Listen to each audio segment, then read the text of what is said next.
turn your face to the side. Yeah.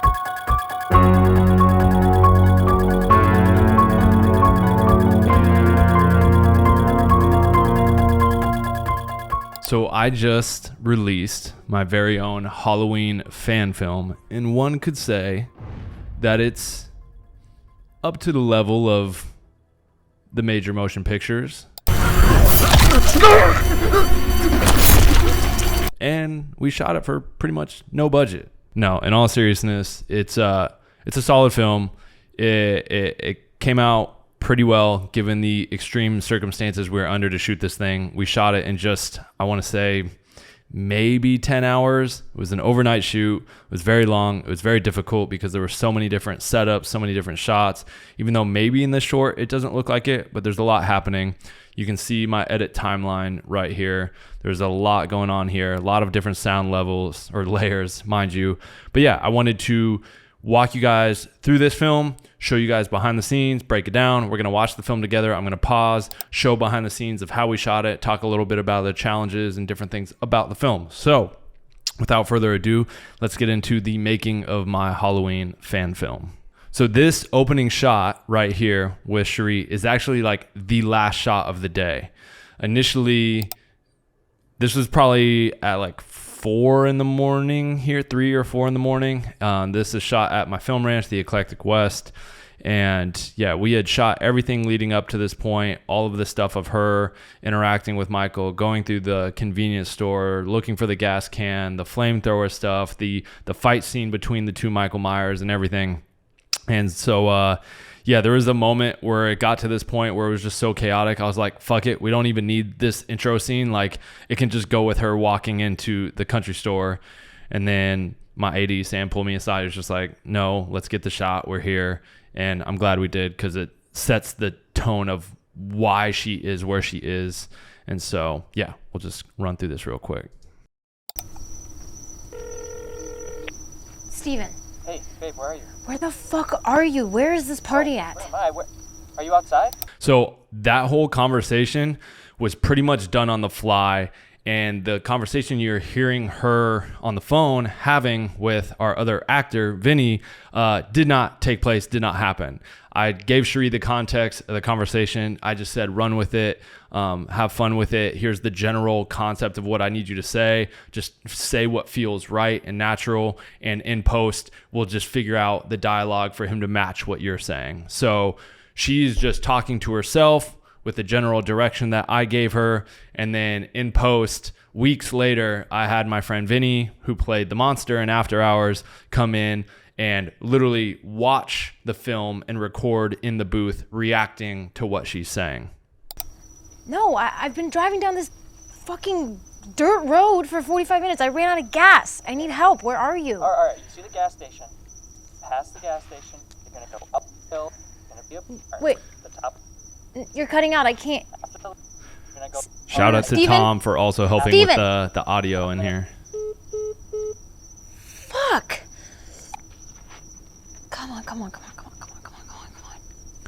In terms of lighting these night exteriors, we didn't have too much at our disposal to light it exactly the way we wanted to.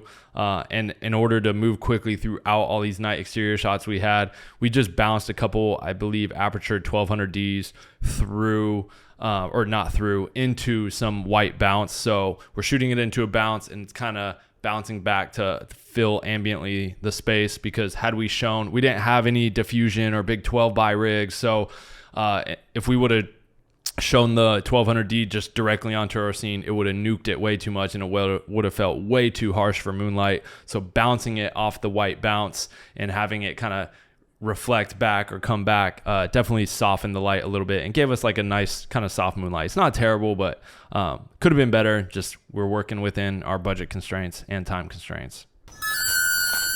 That is the original Halloween music as well. Same font.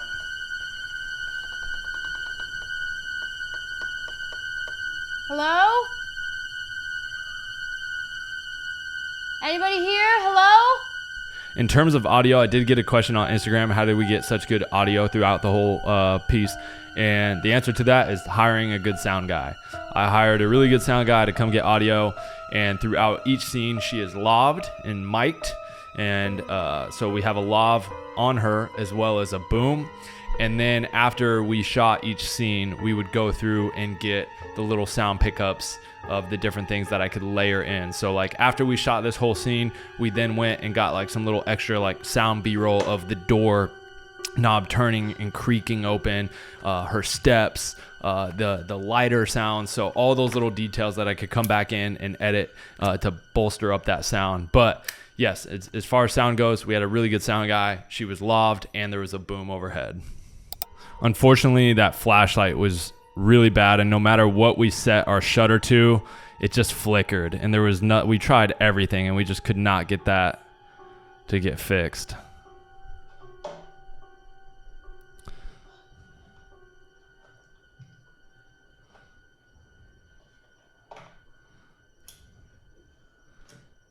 All of that is a little sound B-roll in post, amplified.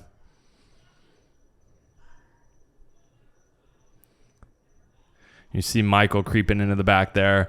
That was surprising enough, this shot was kind of hard to nail, and I still wish he would have moved over a little bit more in here, but it was hard to see out there. It was really dark, and we basically had this cross light where the light is just shooting directly sideways across here, and he had to step into the light. So that way he's from pitch black, he takes a step forward into that light, and then he is gets lit up by that light, again motivated from this light over here. So it felt like there's a similar light outside of the building or on the exterior of the building. This shot was also a reference to The Stranger Shot, this short film. As part of my horror film contest, you know, I have all these rules set, and one of the rules was to create one of these 5 iconic frames. And one of those frames was when the stranger's masked man kind of steps behind her while she's in the kitchen, and he's off in the background, and she does not notice him. So this is a reference to that shot and kind of my take on that. Then you'll see we'll cut to a reverse. She takes another drag. We cut back. And he's gone. That moment to build a little anticipation, suspense, like, okay, he was just there, now he's not there. Now at any moment as she's moving around, is he going to pop out? So that was not only my way of recreating that shot, but creating a little tension by, we notice he's there, now he's not, now he could be anywhere around her. So now maybe that tension is ramped up a little bit while you're watching it. That was at least my goal. I don't know if it worked. You guys tell me.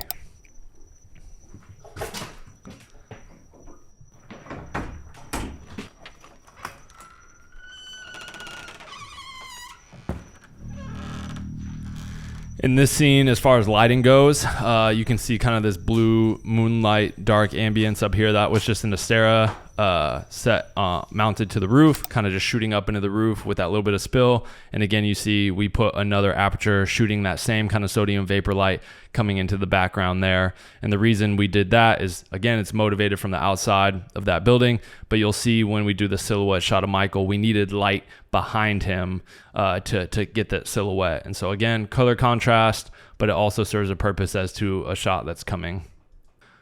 So again, silence. We saw he's there, now he's not.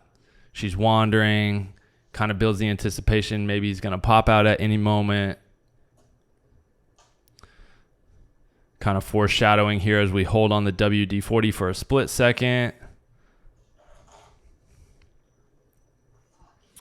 She finds what she's looking for, the gas. And so here you can see the shot of Michael silhouette kind of half peeking in the doorway. This was a shot that I came up with on the spot while we were shooting. Initially, I was going to have him more just fully in the doorway, and she was going to be at a different spot in the room, so we just saw his full outline and silhouette. But I thought when we were running through the blocking, this would be a much like creepier moment, as if he was like kind of like peering in on her. And again, he's living in the shadows, in that backlight shooting against and raking against the door. That sodium vapor light allows us to see his outline, giving us that silhouette. If there was no backlight illuminating that backdrop, that background, then we would not get his silhouette there. Sorry, my car ran out of gas and the door was unlocked. So. And at this point, it's just a person to her, someone that's standing there. She doesn't know it's Michael Myers. Maybe in this world, Michael Myers doesn't even exist yet, but that's why she's kind of talking to him, like thinking it's like the clerk or the owner of this place. And she's just trying to like, oh, sorry, didn't know, my car ran out of gas. I needed gas. But in this moment as well, something I will say, I wanted to intentionally keep it quiet, just the ambient sound, the crickets, their dialogue, his lack of dialogue, his lack of movement. And instead of using music to try and make you feel uneasy or scared or like something's about to happen, I just wanted to leave it dead silent. And I feel like movies that do that and can scare you while doing that, those are truly scary movies. When you're using music to cue to cue feelings, it's easier to scare people that way. It's kind of like a cheat code. And so if you can kind of make people feel uneasy in a scary movie without using any music, you've done your job as a director or an editor. So that was something I tried here. Hopefully it worked. I saw someone's comment on YouTube saying this moment was very, very creepy to them and they really liked it. So. Hi. Sorry, my car ran out of gas and the door was unlocked. So I was gonna leave cash on the counter, I promise.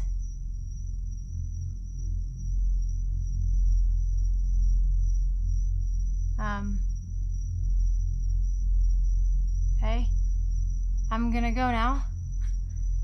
And then of course, he starts moving in, cue it with the music, insert of the knife, step into the light. So again, with that shot right there, we set up a special. This is what's called a special. So the scene was not lit for that, but I knew I wanted to get an insert shot where he comes from silhouette, darkness, and kind of steps into this light, and it's revealed like, oh, this is Michael Myers. And so that was this moment in particular, we had to get an insert, a special shot of, and Will, the DP, I believe used, again, I think every light on the shoot was either an Astera or an aperture, some form of an aperture, bladed it down, set it, I think like 50, maybe even 5,600, 6,000 Kelvin to give it that cool feel, and then just bladed it down where it was just kind of hitting that section of the wall right there. So as he stepped through it, we reveal it's Michael Myers.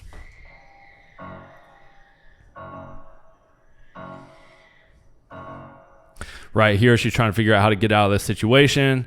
Then she remembers seeing the WD-40. She's got a lighter, and she kind of makes this makeshift flamethrower to cause a distraction and push him back so she can get away.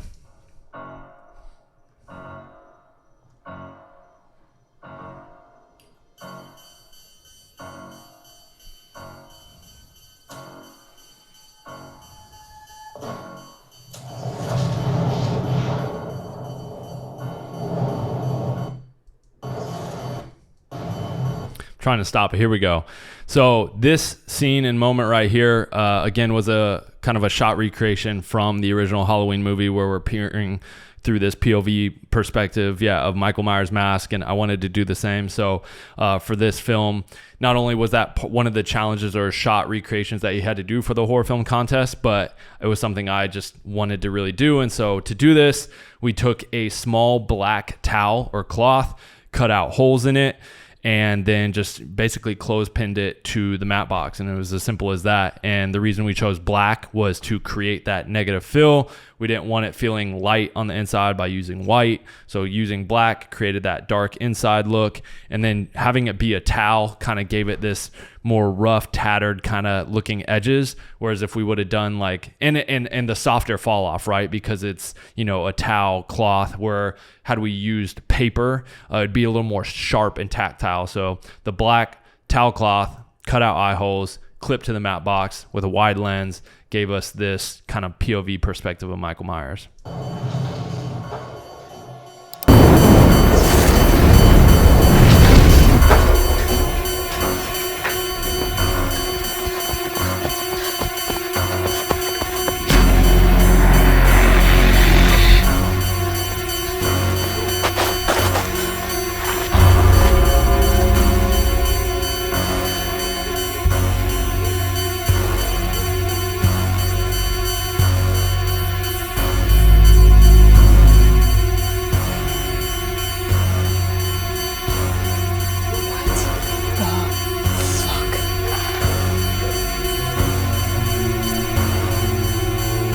Again, all moonlight shots within this were actually pretty warm when I colored it. So here's like the raw, you can see here. It had a little bit of a warmer feel naturally in camera, so I definitely with color correction had to cool it off quite a bit and just brought down the levels as well so it didn't feel as high key.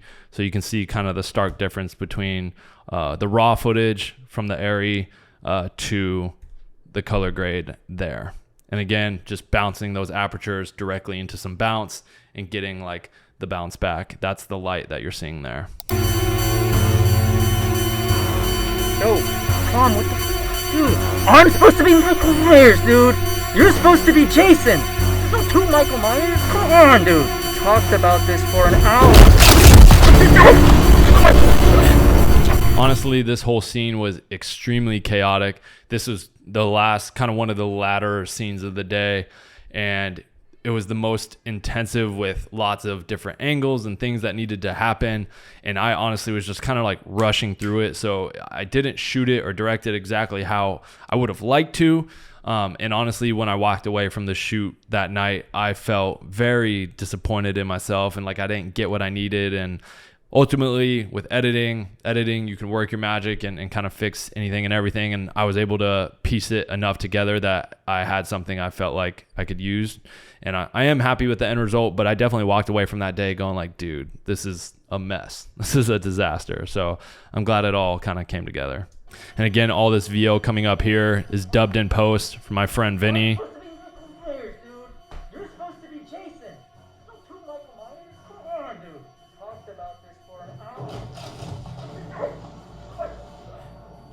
So in terms of getting this shot right here where he's lifting him up into the air and kind of choking him, we basically put 2 apple boxes on the ground. He kind of slouched down with his feet on the apple box. And then as the other Michael lifted him up into the air, he pushed up with his feet on those apple boxes, which gave the illusion that he was being lifted up into the air for this shot. And it worked really, really well. It might look kind of jank, but it worked really well. And then we had the DP standing on this kind of cool bifold ladder where he was able to get a really nice high angle and have a nice platform to shoot on.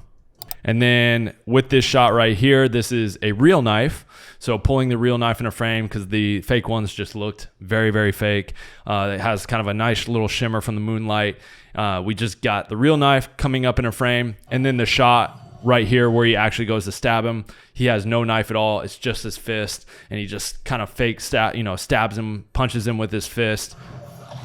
You add all the sound effects in post and it brings it all together. And then for this moment right here with the knife actually going through, this was like a dummy rig that we had set up, and the special effects like makeup team had a tube running to the hole where the knife was pre-punctured and was going to go through, and they had a air pump, and they just would like on action as the knife would get pushed through, push that air pump down, and it would kind of send blood squirting out. So yeah, that was, I think, absolutely crucial and needed to selling this look. I don't know how we would have done that any other way. So yeah, the air pump blood effect through this fake torso worked really, really well. And I'm actually pretty happy with it. While we were shooting with like this shot, it felt like an absolute disaster. It felt so fake. It felt so bad. And I was just like, all right, that's good enough. And then like anything, you get into post, I throw a little sound design, maybe speed up the clip a little bit and, shorten the duration of the clip. And all of a sudden you have this really good moment. So just let that be a lesson. If you're on set and things aren't feeling 100%, it's usually your own mind kind of like downplaying what's going on, and sure enough you probably have what you need to make it work, and in this case that's what it was.